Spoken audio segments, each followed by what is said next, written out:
তো পশ্চিমবঙ্গ ভূমি সংস্কার আইনের 1955 এ 23-এর খ ধারাটি কি? আজকের এই বিষয়ে সেটাই আলোচনা করব। তো 23-এর খ এই ধারাটি হচ্ছে বর্গা সম্পর্কে বা বর্গা সংক্রান্তের একটি ধারা। তো বর্গাদার হচ্ছে এক প্রকারের ভাগচাষী, অর্থাৎ জমি মালিক একজনকে ভাগচাষী হিসেবে তার জমিতে নিয়োগ করেছেন। সে নিয়োগকৃত ব্যক্তি হচ্ছে বর্গাদার, অর্থাৎ মালিকের জমিতে যিনি চাষবাস করবেন তিনি হচ্ছে বর্গাদার। তো এই বর্গাদার এবং মালিক পক্ষের মধ্যে চুক্তি থাকে সে জমিতে কিভাবে সে চাষ করবে এবং কত পরিমাণ সে ভাগ পাবে। তো মূল বিষয় হচ্ছে 23-এর খ ধারাটি আসলে কি। তো 19-এর খ ধারাটি হচ্ছে বর্গা জমি চাষের যে ফসলের ভাগবাটোয়ারা সেই বিষয়ে উল্লেখ করা রয়েছে।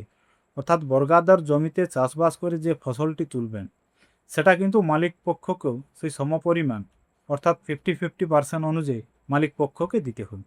তো এমন অবস্থায় অনেক বর্গাদার কী করে সেই ফসল ভাগ দিতে চায়নি বা ইচ্ছাকৃতভাবে সেই জমিতে সে চাষবাস করেনি, বা মালিক এবং বর্গাদারের মধ্যে যে চুক্তি থাকবে এবং সেই চুক্তি যদি বর্গাদার অমান্য করে, তো এক্ষেত্রে মালিক পক্ষ বিএলআর অফিসে কী কী মামলা করতে পারে বা কী কী আবেদন করতে পারে। তো বর্গাদার যদি এই ধরনের কোনো আইনভঙ্গ কাজ করে তাহলে মালিক পক্ষ বর্গা কাটার জন্য বিএলআর অফিসে আবেদন করতে পারে বা ফসলের ভাগের জন্য বিএলআর অফিসে আবেদন করতে পারে। অর্থাৎ চাষ করে বর্গাদার যে ফসল উৎপন্ন করবে তার যে একটি অংশ মালিক পক্ষ পাওয়ার কথা সেটা যদি মালিক পক্ষকে দেওয়া না হয় তো তার জন্য বিএলআর অফিসে সে আবেদন করতে পারে। তো 19-এর খ ধারাতে নানান বিষয় উল্লেখ করা রয়েছে। অর্থাৎ বিএলআর অফিসে আমরা বর্গা কাটার জন্য যে আবেদনটি করে থাকি সেটা হচ্ছে 23-এর খ ধারা অনুযায়ী আবেদন করি।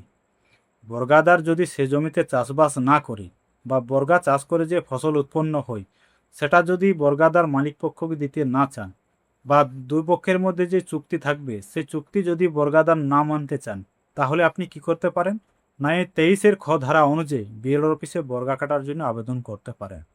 বা যদি বর্গাদার আপনাকে ফসলের ভাগ না দেন তাহলে ফসল পাওয়ার জন্য আপনি বিএলআর অফিসে আবেদন করতে পারেন। সেটা কোন ধারা অনুযায়ী? সেটা হচ্ছে 23-এর খ ধারা অনুযায়ী। তো 23-এর খ ধারাটা কি, আশা করি আপনারা বিষয়টি বুঝতে পেরেছেন।